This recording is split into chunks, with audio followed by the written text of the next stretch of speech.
காலையில் 5 மணிக்கெல்லாம் எந்திரிக்கணும்னு அலாரம் வச்சு படுத்தங்க. 5 மணிக்கு அலாரமும் அடிச்சிச்சு. அணைச்சி வச்சுட்டு படுத்து 10 மணிக்கு எந்திரிச்சிருக்காங்க. மந்தமாக இருக்குது.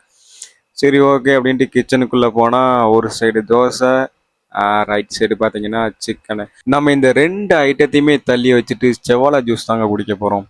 அப்புறம் குடிச்சு முடிச்சுட்டு கொஞ்சம் நேரத்துக்கு அப்புறமா குளிச்சு ஃப்ரெஷ் ஆகிட்டோங்க. இன்னைக்கு நான் vlog கொஞ்சம் இன்ட்ரெஸ்டிங்காக கொண்டு போவேன்னு நினைக்கிறேன்.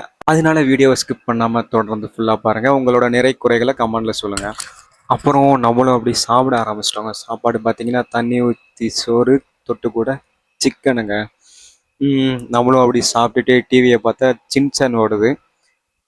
மாடு மாதிரி வளர்ந்துருக்கேடா சின்சன் பார்க்க அப்படின்னு என்னை கேட்காதீங்க. எங்கள் வீட்டில் உள்ள சிறுசுகள்லாம் பார்க்க வேறு வழி இல்லாமல் நம்மளும் பார்க்க வேண்டியதாக போச்சுங்க. அப்புறம் என் கையில் ஒரு 50 ரூபாயை கொடுத்து போய் ஜூஸ் வாங்கிட்டு வா அப்படின்னாங்க. நானும் ஜூஸ் வாங்க தான் இப்போ போகிறோம். இந்த மாதிரி ஜூஸ் எல்லாம் நீங்கள் அவாய்ட் பண்ணிக்கோங்க, அதான் நல்லதுங்க.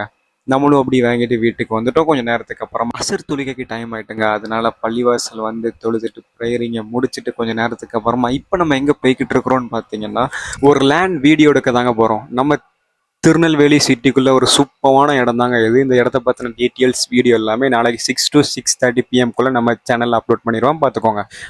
அப்புறம் நம்மளுக்கு வயிறு பசிக்க ஆரம்பிச்சிட்டுங்க. அதனால ஒரு சோமஸும் ஒரு பாதாம் கீரை ஜூஸும் குடிச்சிட்டு ஸ்ட்ரெயிட்டாக பள்ளியாசலுக்கு வந்துட்டோம். மகரிப் தொழுகைக்கு டைம் ஆகிட்டு தொழுதுட்டு வீட்டுக்கு போகிற டைமில் ஒரு கதையாயிடுச்சுங்க. என்னன்னு சொல்கிறேன் கேளுங்க. மறக்காமல் அந்த ஃபாலோ அண்ட் சப்ஸ்கிரைப் பட்டனை தட்டி விட்டுருங்க. ரயில்வே கேட் போட்டாங்க, ஓகேங்களா. ஒரு 10 நிமிஷம் நின்றுருப்போம். கொஞ்சம் நேரத்துக்கு அப்புறமா கேட் ஓப்பன் பண்ணி விட்டுட்டாங்க. இதில் ஹைலைட் என்னென்னா ட்ரெயினே வரல.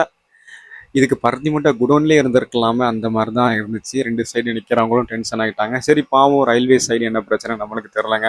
அப்படி நம்மளும் நம்ம ஏரியாவுக்கு நம்ம வீட்டுக்கு வந்துட்டோம். இதோட வீடியோ முடிச்சுக்கலாம்னு நினைக்கிறேங்க. பாய்.